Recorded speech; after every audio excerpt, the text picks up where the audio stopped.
Bonjour à tous. Bonjour. Vous allez bien? Ouais. C'est parti pour 50 minutes pendant lesquelles je vais vous parler d'Angular. Alors, pour savoir à qui j'ai affaire, qui n'a jamais fait d'Angular? 20%, 15%? Ok. Il y a peut-être des trucs que vous n'aurez jamais vus, mais je vais essayer d'être pédagogue. Et vous essayez d'apprendre quelques fonctionnalités. Qu'est-ce que j'ai appris en grattant un peu le code source d'Angular? J'ai pas tout lu, je vous assure. J'ai une vie personnelle aussi. Qui je suis? Je suis Manu, je suis consultant web chez Zenica Lille. Les polos rouges, on a un stand si vous avez des questions sur ce qu'on fait. Vous pouvez me suivre sur Twitter. Prénom, nom, si vous avez des questions après cette conférence. Et n'oubliez pas, j'ai un code lab cet après-midi, je ne sais pas à quelle heure. 14 h. Il n'y aura pas autant de personnes, j'espère, parce qu'un code lab avec 50 personnes, ça va être un peu dur. Sur les Progressive Web Apps. Alors, Angular, j'ai commencé à jouer avec très très tôt. Je crois que c'était en juillet-août 2015, donc c'était encore en version alpha ou bêta, je ne me souviens plus. C'est à l'époque où ça changeait toutes les semaines d'API, et c'était un peu compliqué de suivre un peu. Comme c'est à cette époque, j'ai également commencé à donner des conférences, tous les jours, je devais mettre à jour mes slides. Je vous assure, encore aujourd'hui, j'ai mis à jour mes slides la semaine dernière, suite à la nouvelle version d'Angular. Heureusement, parce qu'il y a des trucs qui étaient faux. J'y reviendrai tout à l'heure. Alors, on ne va pas tout voir dans Angular. J'ai sélectionné 4 fonctionnalités qui, à mon avis, vous utilisez tous, sans le savoir. Il y a des fuites. Il y a une fuite d'eau. Si on peut mettre un seau. Ça va me perturber, ça. Angular, c'est pas juste un... Non, mais c'est pas grave. Je préviens juste les orgas. Angular, c'est pas juste un framework, c'est le terme marketing qui est utilisé par Google, c'est une plateforme. Ça veut tout et rien dire. C'est juste pour indiquer que c'est pas que le framework AngularJS qu'on avait avant. Il y a plein d'outils autour, il y a plein de librairies autour, il y a plein de modules, il y a plein d'utilitaires qui font Angular en lui-même. Donc on a l'API Core, ce qui se trouve en bas à droite, en violet. On a les modules créés par l'équipe Core, permettant de faire les animations, le routeur, les requêtes HTTP, etc. On a des modules permettant de générer une application Angular sur d'autres plateformes que le navigateur, ce qu'on appelle le server-side rendering, générer des applications pour des plateformes type React Native ou autres, NativeScript. Et ensuite, on a des outils pour l'aide au développement, donc des plugins pour Chrome, ça c'est Augury, Language Services, qui est intégré dans les IDE pour avoir l'autocomplétion dans les templates, le type checking dans les templates, etc. Et enfin, Angular CLI pour générer un squelette d'application. D'ailleurs, j'avais fait un quickie l'année dernière sur ce sujet, à BDX.io, si je me souviens bien. Donc, on pourrait en parler pendant des heures d'Angular avec tout ça. En termes de fonctionnalité, voici des mots-clés que j'ai ressortis quand j'ai réfléchi à ce talk. De quoi je vais pouvoir parler du framework en lui-même. Donc il y a plein de fonctionnalités assez tricky qui sont utilisées en interne. J'aurais pu parler des web components, cet ensemble de spécifications du W3C qui va nous permettre de manière standard de créer des composants réutilisables dans l'ensemble des navigateurs. J'aurais pu parler d'Angular CLI, j'aurais pu parler d'intégration des Progressive Web Apps. Donc là, c'est une fonctionnalité qui est dans les tuyaux depuis un bout de temps dans Angular. Ils viennent de sortir une version un peu plus stable depuis la version Angular 5 et depuis Angular Connect qui a eu lieu avant-hier.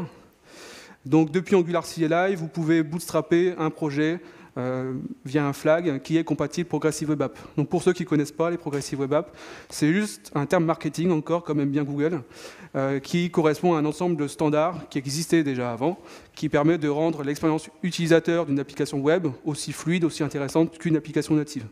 Donc rendre un site web fonctionnel avec le cache, qui soit performante, qu'on puisse installer, qu'on puisse être notifié, ce genre de choses. Venez à mon code lab à 14 h. On va parler de ça. Je le fais bien. Mais aujourd'hui, j'ai pris 4... je suis très mauvais en slide, hein. Ça se voit. Je vais parler de 4 fonctionnalités en fonction du temps que j'ai. Je parle beaucoup. J'ai dit quelle heure? Je les ai placés ordonnés du moins complexe au plus complexe. On va voir l'API native JavaScript pour gérer l'internationalisation.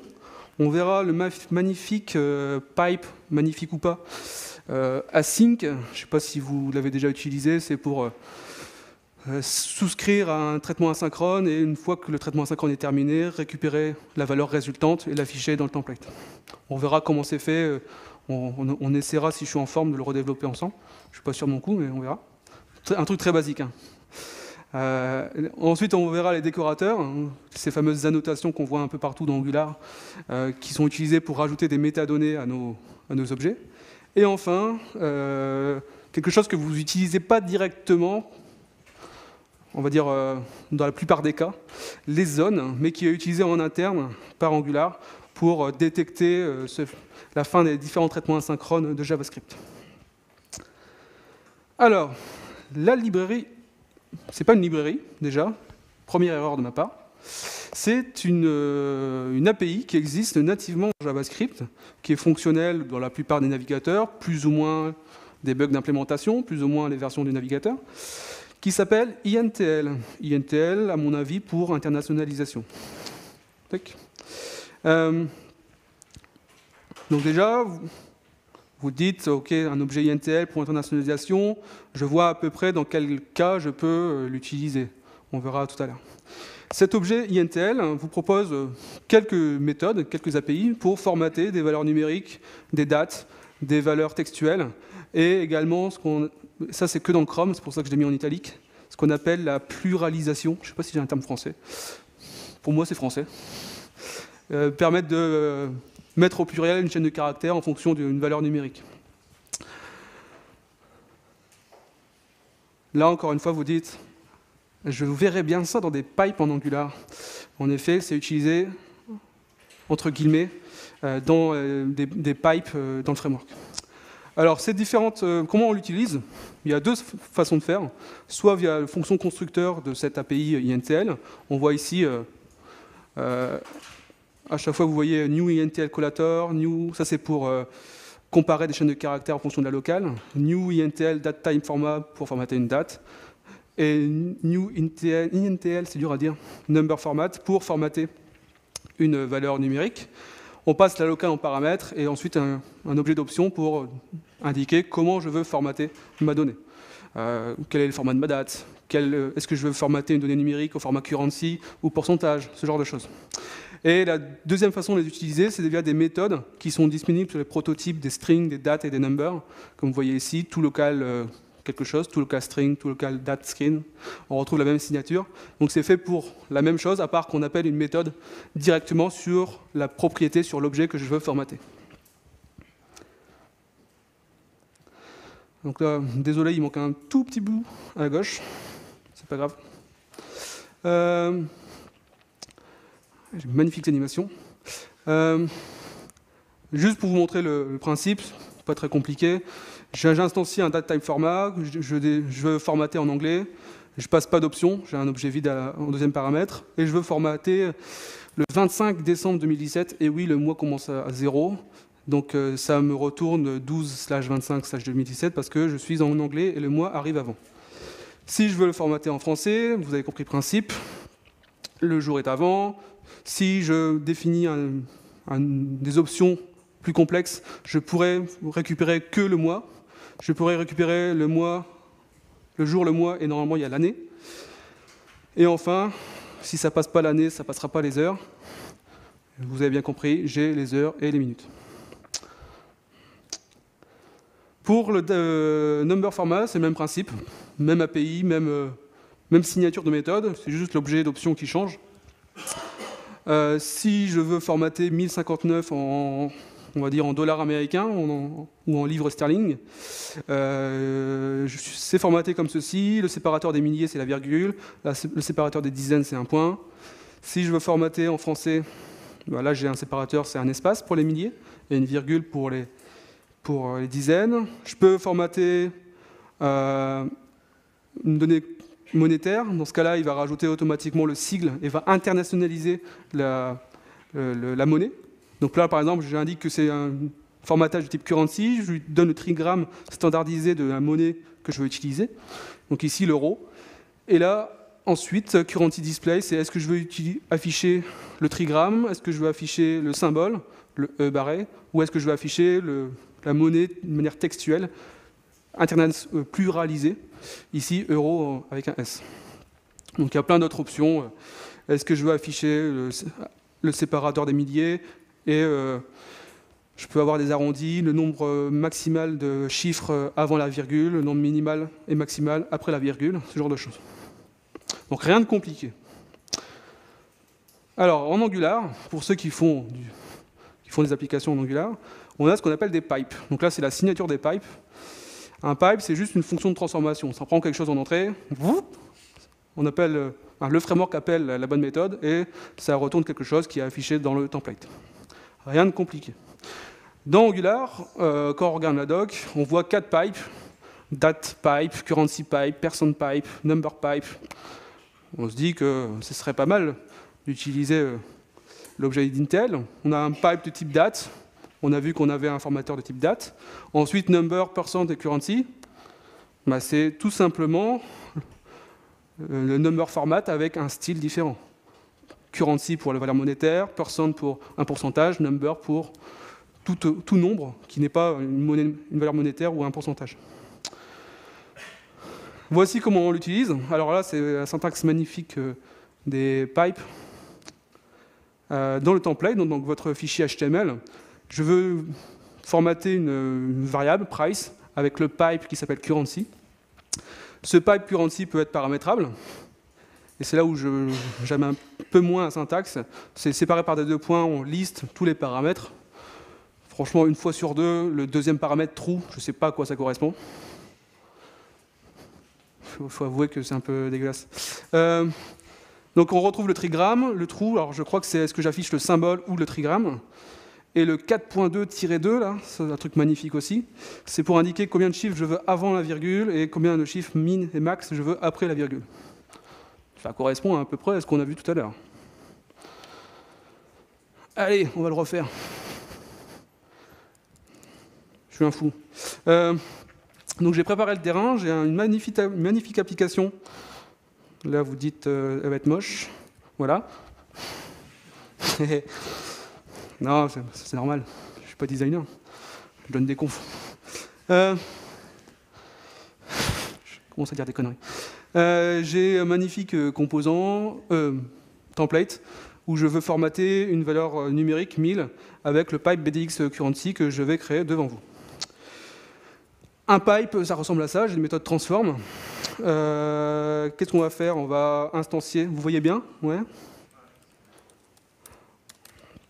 On va instancier le formateur, on va dire que c'est un number tag format. On va dire que pour l'instant, on le veut en FR. Option. Option, on verra après. Et ensuite, pour le formater, on fait formateur.format de la donnée que j'ai en entrée. Ici, c'est mon 1000 que j'ai mis dans mon template. Alors, qu'est-ce qu'on va afficher? On va afficher une valeur monétaire. Je veux, grâce à l'IDE, j'ai l'autocomplétion, ça c'est cool. Currency, on va afficher l'euro. Et currency display, je veux afficher le symbole. Symbole. Et là, si j'ai pas fait de conneries, 1000, oh, magnifique. Eh. Merci, merci. On pourrait passer des paramètres, on pourrait passer ici la currency. On pourrait passer, je sais pas moi, est-ce que tu veux afficher le symbole ou le trigramme display symbole, booléen. On pourrait utiliser ces valeurs ici, currency, et ici, si display symbole est égal à true, j'affiche symbole, sinon j'affiche name, on s'en fout un peu. Et quand je vais l'utiliser, ici je vais vouloir utiliser USD, et là je vais mettre true. Et là, bam. C'est magnifique. Hein. Si je mets false, ça fait quoi déjà? Dollar. Dollar des États-Unis. C'est marrant ça. J'avais jamais fait gaffe. Ce que fait Angular, c'est que dans son implémentation, il injecte également l'objet, je ne vais pas le faire ici parce que j'ai plus le temps, local ID, qui correspond à la locale de l'application. Donc c'est pour ça qu'en fonction de la locale de votre site, bah, soit il formate en anglais, soit il formate en français automatiquement. C'est... Mauvaise nouvelle. C'est que quand j'ai revu ces slides la semaine dernière, il y a eu la version 5 qui est sortie. Je vous avoue que je n'ai pas trop suivi la version 5 pour d'autres raisons. Et j'ai remarqué que cet objet INTL, quand j'ai regardé le source code, je ne le voyais plus.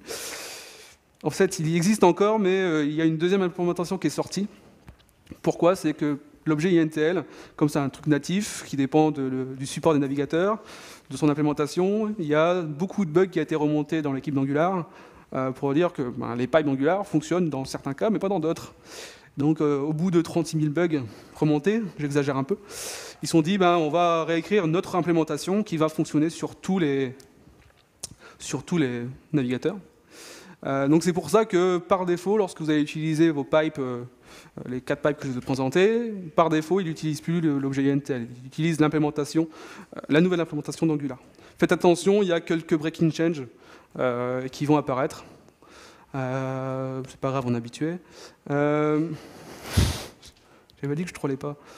Mais si, je ne sais pas pourquoi, vous voulez quand même utiliser les anciennes versions, il y a quand même un module avec un nom intéressant, Deprecated i18n Pipes Module. Il faut vraiment avoir envie de le faire. En fait, je ne connaissais pas ça. C'est grosso modo une spec où il indique toutes les règles pour formater une locale, formater une donnée, que ce soit numérique, date ou autre. Et ce qui est intéressant aussi, Cocorico, c'est que le mec qui a implémenté la nouvelle version d'Angular, c'est Olivier Combe, un Lyonnais qui travaille pour le projet Angular. C'est lui qui avait fait le module LazyLoad en AngularJS, je ne sais pas si vous connaissez. Pourquoi je ne sais pas pourquoi je parle de ça. Voilà pour INTL, donc là c'est assez facile. Le async. Alors là, on aime, on n'aime pas. Moi, j'aime pas. Je commence par là. Plus personne ne m'écoute, là. Le pipe, quand on fait du Angular, ou du n'importe quel framework, de toute façon, quand on a un traitement asynchrone, que ce soit avec des observables ou des promises, on a grosso modo quelque chose comme ceci. Je fais une requête, ici vers /API/data, et ensuite, je vais m'abonner sur cet observable pour recevoir le contenu, ce que je veux afficher. Et dans cette callback, dans cette fonction, je vais initialiser une variable d'instance qui, elle, est utilisée dans mon template. Comme ça, dans mon template, je n'affiche que mes variables d'instance. Le pipe async vous permet d'éviter d'écrire une ligne. Non, j'exagère. 2. Allez, 2. Même pas avec le get, une seule. En fait, le pipe async, donc vous voyez ici dans ma signature, dans mon template, j'ai le pipe async. En fait, la donnée que j'ai à gauche de mon caractère pipe, c'est plus la valeur résultante, c'est plus ma donnée, le nom de mon utilisateur, c'est directement l'objet observable, le traitement asynchrone. Je n'ai plus de subscribe, c'est le pipe async qui le fait pour vous. Donc il va automatiquement faire un async, et une fois que le traitement est terminé, va prendre la donnée résultante, va l'afficher au bon endroit. Pareil pour les promesses. Mais pour ceux qui connaissent un peu Angular, normalement, un pipe, la fonction transform que je vous ai présentée tout à l'heure, n'est réexécutée si et seulement si la donnée d'entrée, sa référence a changé. Mais là, le problème, c'est que l'observable que j'ai ici, le this.user, que ce soit au début de traitement ou à la fin, c'est toujours la même donnée. Comment je vais indiquer à Angular que le pipe doit être réexécuté, que Angular doit réexécuter la méthode transform pour vérifier est-ce que la donnée résultante est là. C'est là où il y a un magnifique paramètre magique. Pure égale false, pure de point false.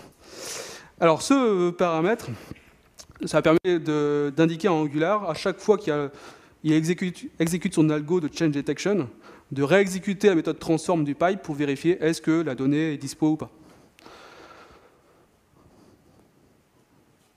Donc si vous devez réexécuter un pipe sur un jeu de données dont la référence est la même, mais dont le contenu a été modifié, genre un objet pour lequel une propriété a changé, vous serez obligé, il y a d'autres solutions, hein, mais si vous voulez utiliser ce genre de pipe, il faudra mettre ce paramètre à false. Allez, on va le refaire. Youhou. Alors j'ai toujours le même site magnifique. Tac. Si on regarde qu'est-ce que ça fait pas grand-chose. J'ai un observable d'une chaîne de caractères, je suis pas très... J'ai fait simple. Donc je sauvegarde. Allez, je vais faire la notation qu'ils aiment bien avec un $. J'aime pas cette notation aussi, mais vous le voyez souvent. Ils ont nommé ça la méthode finlandaise. Parce que c'est... Si, je sais pourquoi. Je sais pas si c'est une blague ou pas, c'est le mec d'EricJS qui a fait ça, qui a dit ça. Parce que c'est la syntaxe qui est utilisée par Andrés Staltz, qui a bossé sur EricJS, sur Xstream, sur CycleJS, et comme il travaille en Finlande, ils ont appelé ça la méthode finlandaise. Why not? Donc là, j'ai un observable qui me retourne une donnée brute. J'aurais pu avoir un traitement asynchrone, j'aurais pu avoir ce que je veux. Et je veux afficher cette donnée résultante dans mon template. Allez. Donc ça, c'est bon. BDX, async. On va faire simple, on va faire que les observables. Je vous montrerai le code source après. J'aurais dû l'ouvrir, j'ai oublié, c'est pas grave. De l'implémentation Angular. Alors, déjà, on est au courant que ce que j'ai entré, normalement, on va dire que c'est qu'un observable. Je vais faire un truc très basique qui ne marche pas en prod, hein, mais c'est pas grave. Donc je vais faire un point subscribe dessus. Ici, rien ne m'empêche de mettre d'autres opérateurs EricJS, hein, si je veux manipuler ma donnée, faire un flux de données plus complexe, un filter, un map, tous les opérateurs que vous n'avez jamais utilisés parce qu'il y en a trop. Je reçois ma donnée et il faut que je la sauvegarde quelque part. D'ailleurs, je vais mettre le pur, je ne vais pas le mettre pour l'instant. Donc, je vais mettre une variable d'instance, vis.e. Qu'est-ce que je fais là? Result. Comme je ne connais pas le type, on va me dire que c'est un type any. C'est du TypeScript pour ceux qui ne font pas d'Angular. Je vais la sauvegarder. C'est vraiment une implémentation basique. Tac. D'ailleurs, si c'est une surligne, on va faire ça. Et comme je vous l'ai indiqué, il faudrait que la méthode transform soit réexécutée plusieurs fois pour qu'Angular puisse aller récupérer cette valeur résultante. Donc avant de souscrire au traitement asynchrone, on pourrait ici, si ma donnée résultante est dispo, je la retourne.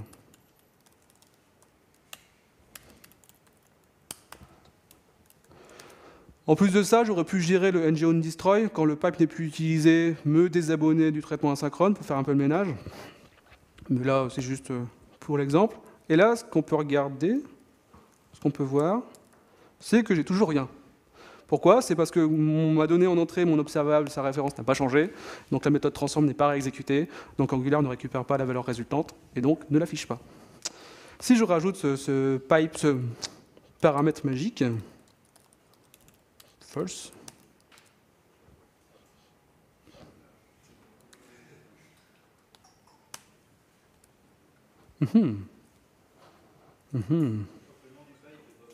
Le nom du pipe est pas bon?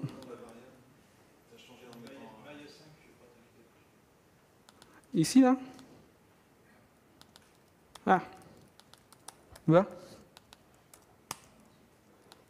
Ah, c'est le Maya 5 qui est pas bon.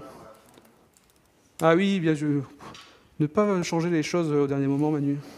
Voilà, j'ai ma chaîne de caractères. Bonjour, BDX. Et donc, si on regarde, j'aurais dû l'ouvrir avant. Je m'excuse. Document workspace OCS Angular. Tac. Si j'ouvre le pipe async, pipe. Donc c'est bien plus complexe. On voit que il gère les observables et les promises. Donc ils ont un peu formaté ça dans ce qu'on appelle des stratégies. En fonction de la stratégie utilisée, il va utiliser soit l'implémentation observable stratégie, soit promise stratégie. Qu'est-ce qui change? C'est comment je m'abonne. Avec un observable, c'est subscribe. Avec une promesse, c'est un .zen. Comment je fais un destroy? Avec un observable, c'est unsubscribe. Avec un promesse, ben, on ne fait rien. Il n'y a rien à faire. Mi-parcours, c'est parfait, je suis à mi-parcours. Et donc, voilà. Et si on regarde ici, donc quand je suis dans le ngo destroy, j'appelle la méthode dispose de l'implémentation qui va bien. Et ici, ça c'est magnifique ça, j'ai horreur de ça en TypeScript, où je peux définir plusieurs méthodes avec des signatures différentes, avec un body, avec un seul body. Donc on peut voir qu'on peut appeler la méthode transform soit avec un observable, soit avec une promise. Et on retrouve grosso modo, de manière un peu plus complexe, l'implémentation que je vous ai montrée. Bon, moi, ça fait 10 lignes, là, ça fait 145.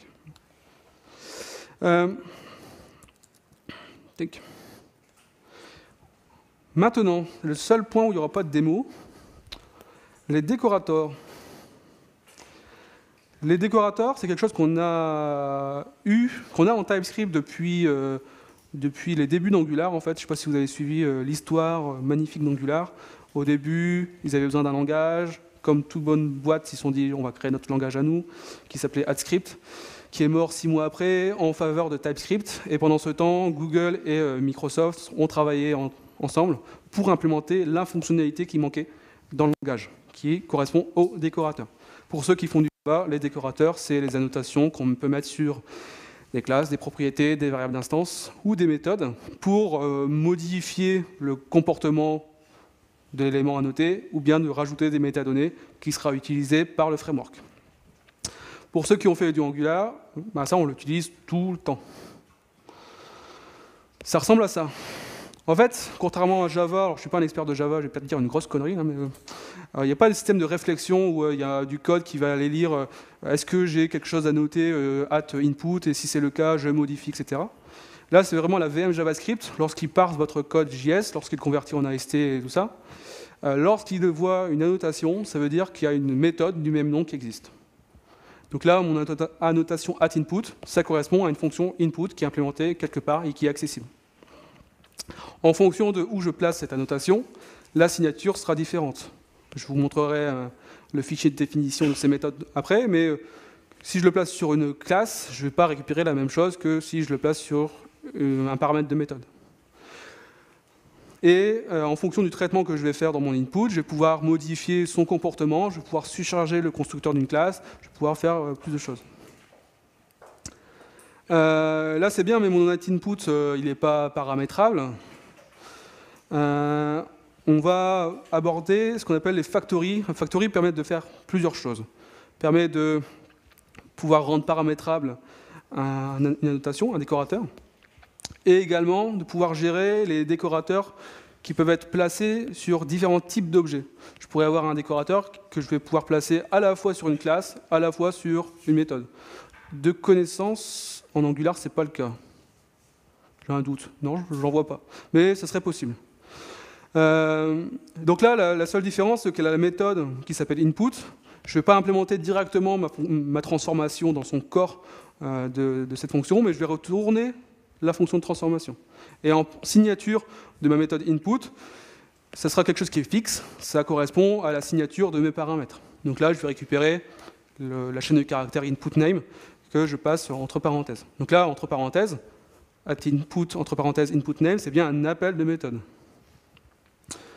En Angular, ce qu'ils ont choisi, c'est plutôt passer un objet. Donc vous avez souvent, entre parenthèses, entre accolades, les différentes propriétés de point-valeur pour configurer l'élément. Alors, de manière brute, bam, les différentes signatures, je ne vais pas rentrer dans les détails, en fonction de où je place la notation. De manière plus simple, classe décorateur, donc quand je passe le décorateur sur une classe, je vais avoir en paramètre la fonction constructeur que je vais pouvoir modifier. Donc je vais pouvoir retourner une autre fonction qui, oui ou non, peut appeler le constructeur par défaut, mais je vais pouvoir manipuler les paramètres d'entrée, je vais pouvoir faire autre chose, par exemple. Property décorateur, je vais avoir encore une fois la fonction constructeur et je vais avoir le nom de la property que je veux overrider. Donc grâce à ça, je vais pouvoir modifier le descripteur de la propriété pour surcharger le getter ou le setter. Donc là, c'est les signatures, c'est pas très très intéressant. Alors, si vous regardez le code source d'Angular, c'est très compliqué de retrouver ces signatures. Pourquoi? C'est parce que comme Angular doit fonctionner à la fois sur TypeScript, à la fois sur ES 2015, à la fois sur ES5, il y a un wrapper au-dessus pour faciliter ce support des différents langages. Alors, un exemple qui ne sert à rien, c'est juste pour loguer à chaque fois qu'une méthode est appelée. Ici, je place mon annotation @log sur une méthode. Comme on le voit ici, quand je suis sur une méthode, je récupère ces signatures.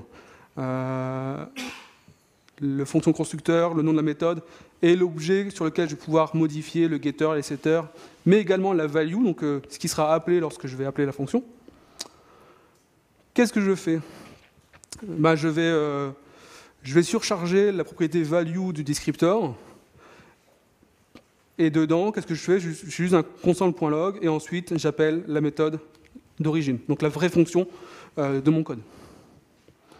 Et donc là, si je retourne sur le descripteur, automatiquement, lorsque la méthode hello sera appelée, j'aurai mon console.log dans les DevTools de votre navigateur. Alors là, c'est du pseudocode, ma version à moi de l'injection de dépendance. Ça ne marche pas comme ça en Angular, mais c'est juste pour vous montrer le principe.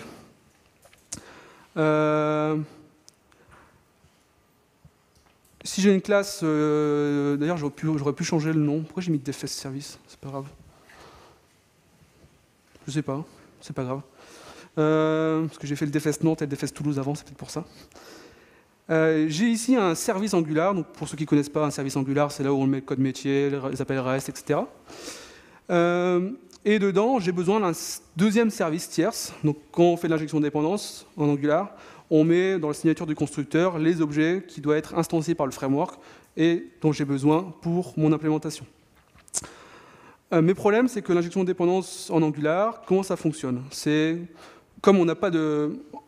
Ce que je vais dire avant, en Angular, l'injection de dépendance se base sur le type. C'est en fonction du type du paramètre que le framework sait ce qu'il doit injecter ou pas. Mais quand je compile mon code TypeScript en code JavaScript, le typage, il est perdu, on ne l'a plus.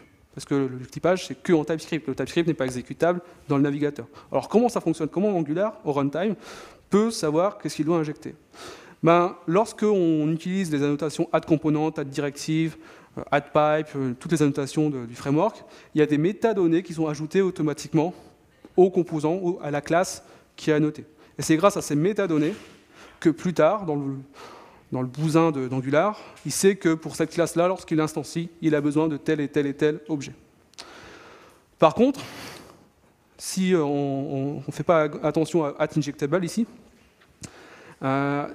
si je définis cette classe-là, comme je ne l'ai pas annotée, il n'y aura pas de métadonnées générées.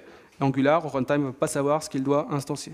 C'est pour ça qu'ils ont créé cette magnifique annotation @injectable, dont je pense le nom est pas correct. Ça ne veut pas dire que le service DevFest Service peut être injecté. Ça veut dire qu'on peut injecter d'autres services dans DevFest Service. Donc le nom est un peu prêté à confusion. Et d'ailleurs, au début d'Angular, il y a eu pas mal d'articles de blog, faux, sur le sujet. Donc là, de manière pseudo-code, comme je place la notation sur une classe, dans ma fonction injectable, je récupère la fonction constructeur, et là, même principe, je vais surcharger le constructeur, la fonction constructeur dans mon objet, et avant d'appeler la valeur originale, je vais appeler un service injector qui sera en charge de me retourner les instances des services dont j'ai besoin.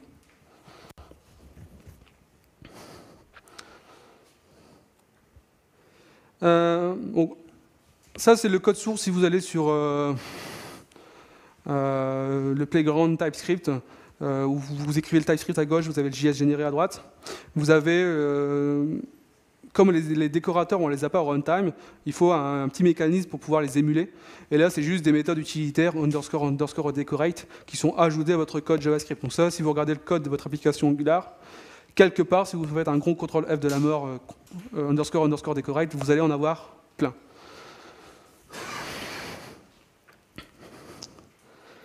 Donc, où est-ce que c'est utilisé en Angular? Quand on définit les composants, les directives, les pipes, les inputs et outputs des composants, les services, Si on veut un service injecter des objets avec des valeurs textuelles, on a la notation @inject. Si on veut interagir avec les attributs HTML, on a les host binding, host listener. Voilà, on a, je ne sais pas combien, mais on a au moins une vingtaine de décorateurs disponibles dans le framework.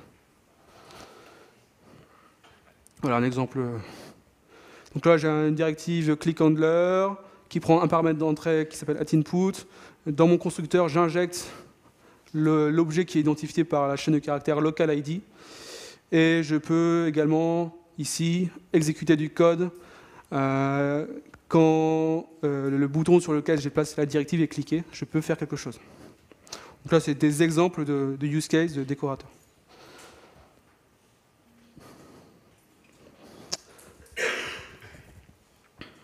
On va terminer par les zones. Alors, ce que je n'ai pas dit, c'est que les décorateurs, maintenant, on ne l'a pas que en TypeScript. Babel, via les nombreux plugins, vous donne à disposition également des polyfills pour les utiliser dans votre code JavaScript. D'ailleurs, il y a des librairies, notamment pour du React. J'avais utilisé une librairie de drag and drop qui se base sur les annotations, sur les décorateurs également. Alors les zones, ça fait un peu peur. C'est une librairie qui a été créée par Michko Evry, le papa d'AngularJS, pour résoudre un problème. Deux problèmes. Premier problème, c'est par exemple lorsque j'ai plusieurs traitements asynchrones, dépendant l'un de l'autre, et que je veux avoir une stack trace, une erreur complète. Parce que quand j'ai plusieurs traitements asynchrones imbriqués, si j'ai une exception qui est émise quelque part, je n'ai que la stack trace du dernier traitement asynchrone. Je n'ai pas tout l'historique du problème. Pourquoi je n'ai pas tout l'historique? C'est le fonctionnement de la VMJS. La VMJS, à minima, tu as deux stacks d'exécution. Tu as la stack principale, où ton code est exécuté, et ensuite tu as la stack secondaire dans laquelle on a tous les traitements asynchrones. Donc lorsque mon VM JavaScript parse ou exécute mon JS, il va dans sa stack principale, start timer, bon, c'est du code synchrone, il exécute tout de suite. Go to BDX, c'est synchrone, il y va tout de suite. Par contre, les deux sub timeout, même si c'est à 0 secondes, c'est du traitement asynchrone. Donc il n'exécute pas tout de suite. Qu'est-ce qu'il va faire? Il va mettre cet appel de méthode asynchrone dans la stack secondaire, il ne va pas l'exécuter, et cette stack secondaire sera dépilée seulement lorsque la stack principale est terminée. Donc il va placer dans la stack secondaire les deux set timeout. Ça peut être n'importe quoi, hein. Ça peut être un fetch, un add event listener, un set interval, n'importe quel traitement asynchrone. Go back to Lil, c'est synchrone, à part quand tu prends le train, ça prend 5 heures avec du retard. Il exécute tout de suite. Add timer, c'est pareil. Et une fois que la stack principale est terminée, il dépile les deux set timeout. Et donc si j'ai une erreur dans le deuxième set timeout, je n'ai pas tout l'historique de mon code. Ce qui est, pour le problème de debug, ça peut être intéressant de l'avoir. Et le deuxième problème, encore 10 minutes, c'est ça? Le deuxième problème, c'est pour ceux qui ont fait du AngularJS, lorsque vous vouliez faire interagir du AngularJS avec une librairie qui ne parle pas le même langage, genre, je ne sais pas, chaque fois je prends l'exemple de jQuery UI, je ne sais pas pourquoi. Vous voulez, je sais pas moi, un date picker jQuery UI dans une application Angular, vous écoutiez un événement jQuery UI, et pour indiquer Angular, il y a un traitement asynchrone qui est terminé, regenère-moi la vue, vous deviez appeler la magnifique méthode $scope.$apply ou $scope.$digest pour ceux qui l'ont utilisé. Là, avec les zones, ce n'est pas nécessaire. Pourquoi? C'est parce qu'en fait, cette librairie, c'est même pas Angular, hein, c'est un dépendant d'Angular, va monkey patcher tous les traitements asynchrones connus en JavaScript afin de pouvoir appeler des hooks, donc c'est-à-dire des fonctions qui vont être exécutées à un moment donné du cycle de vie du traitement asynchrone. Lorsqu'il est lancé, lorsqu'il est terminé, lorsqu'il y a une erreur, lorsqu'il n'y a plus du tout de traitement asynchrone à exécuter, ce genre de choses. Donc là, vous pouvez imaginer, parfait. Une fois qu'il n'y a plus de traitement asynchrone dans la stack secondaire, Angular va le détecter, va être notifié, va pouvoir mettre à jour sa vue. C'est pour ça que maintenant, si vous, je ne sais pas pourquoi vous voulez utiliser Angular et jQuery UI, vous n'aurez plus de soucis. Alors, comment ça fonctionne? On va On va placer tout notre code dans ce qu'on appelle une zone. Une zone, c'est un contexte d'exécution qui est paramétrable via l'objet spec config. Et sur ce contexte d'exécution, on va exécuter du code dans la méthode run. Donc il faut imaginer que dans tout le code Angular, dans le fichier application ref.ts, grosso modo l'un des premiers fichiers qui est appelé, il y a un gros zone.fork.run de toute l'application. C'est bien plus complexe que ça, hein. Je vous mens un peu, mais c'est juste pour l'image. Donc cet objet zoneSpec qu'on a vu ici, on va pouvoir le définir. On va pouvoir avoir des handlers sur onScheduledTask, ça veut dire qu'une tâche asynchrone a été ajoutée à la stack secondaire. OnInvokeTask, lorsque cette tâche-là est en cours d'exécution. OnHandleError, lorsqu'il y a une erreur. Ou OnAsTask, lorsque il n'y a plus de tâches dans la stack secondaire. Donc on va pouvoir implémenter ces méthodes pour faire ou pas quelque chose. Alors, je vous ai indiqué tout à l'heure que Angular monkey patchait toutes les méthodes asynchrones, donc set timeout, fetch, add event listener, remove event listener, etc. Ce qui peut poser problème avec le monkey patch, c'est que toutes les méthodes qui n'ont pas été prévues, ben, vous l'avez dans le... Comment ben... Merci Greg. Donc il y a des petites subtilités, on peut y remédier, mais voilà, j'ai eu un collègue, c'était au DevFest Nantes l'année dernière. Alors je ne sais pas pourquoi il voulait faire ça, mais c'était un code lab avec du Angular, du Electron et de la blockchain, je crois. Et il y avait une méthode asynchrone qui n'était pas prévue. Ben, il me posait la question, pourquoi ma vue n'est pas mise à jour? C'est parce que le code asynchrone qu'il écoutait, il n'avait pas été monkey patché par Angular et que Angular n'était pas notifié au bon moment. Donc grosso modo, monkey patché, c'est la méthode standard avec au bon endroit l'appel au bon hook, donc onScheduledTask, onInvokeTask ou onHandleError qui est appelé. Là encore une fois, c'est du pseudocode. Alors, comme je vous l'ai indiqué, où c'est utilisé en Angular, notamment pour le chain detection et pour stack trace. Et on va faire une petite démo, mais là ça va être très vite parce que j'ai pas, heureusement que j'ai pas envie de le coder. C'est pas que j'ai pas envie, c'est que j'ai pas le temps et je savais que j'allais pas avoir le temps. Tac. Ici, j'ai une magnifique application où j'ai deux boutons. Quand je clique sur le bouton Bind Error, ça rajoute un add listener sur le deuxième. Si je clique sur le deuxième, ça émet une erreur. Waouh. Mais là, le problème, c'est que, ok, j'ai mon erreur, mais je ne sais pas où c'est en fait. J'ai une erreur. Comment j'ai appelé là? Là, c'est juste sans les zones, sans rien. J'appelle une fonction main qui est ici. Le code un peu plus barbu, que vous ne ferez jamais parce que cette configuration-là est disponible de base dans Zone.js. Il y a un objet de configuration pour les stack traces qui vous permet de faire exactement la même chose, mais c'était marrant pour le faire. Là, ce que je fais, c'est qu'à chaque fois qu'il y a un traitement asynchrone qui est enregistré dans la stack secondaire, je l'ajoute dans une variable qui sera persistée dans mon contexte d'exécution, donc dans ma zone. Donc je rajoute ça dans un tableau. Là, j'ai fait très basique, hein, je récupère une propriété source. Donc là, c'est ici. À chaque fois qu'il y a un traitement asynchrone qui est exécuté, je vais sauvegarder dans ma zone qui est en paramètre dans un tableau trace. Donc par défaut, il est undefined, donc je l'initialise à un tableau vide. À chaque fois, dans ce tableau trace, je rajoute une nouvelle erreur avec un identifiant qui est généré par Zone.js, mais vous pourrez faire quelque chose de plus complet, avoir le nom de la méthode, le numéro de la ligne et ce genre de choses. Les zones peuvent être imbriquées, je peux avoir des zones forkées à partir d'autres zones, donc si vous ne voulez pas péter la chaîne, il ne faut pas oublier d'appeler la même méthode de la zone parent pour éviter de perdre l'information.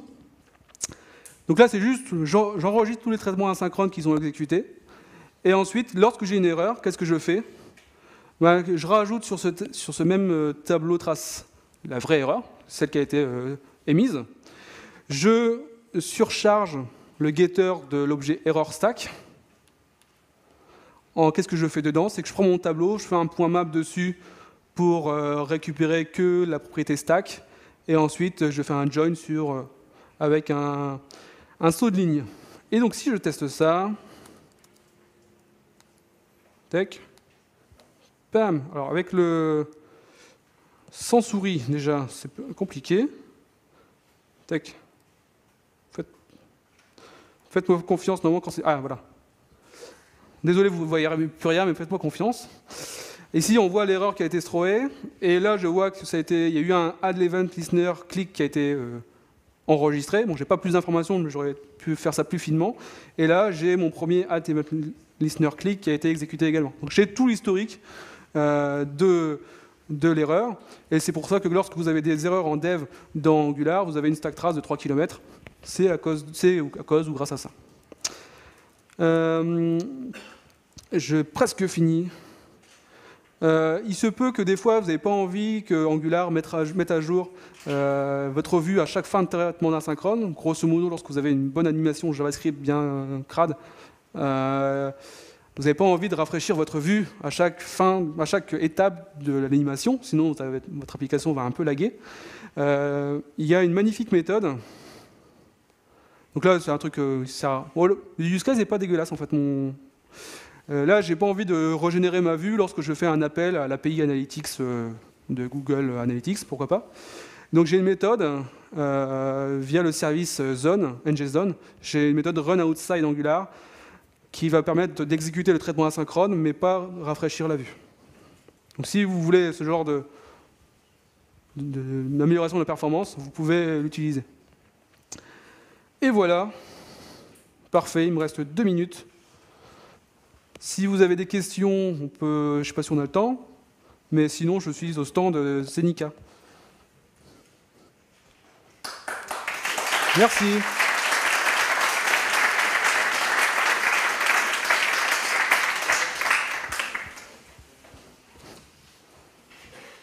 Bonne conférence à tous.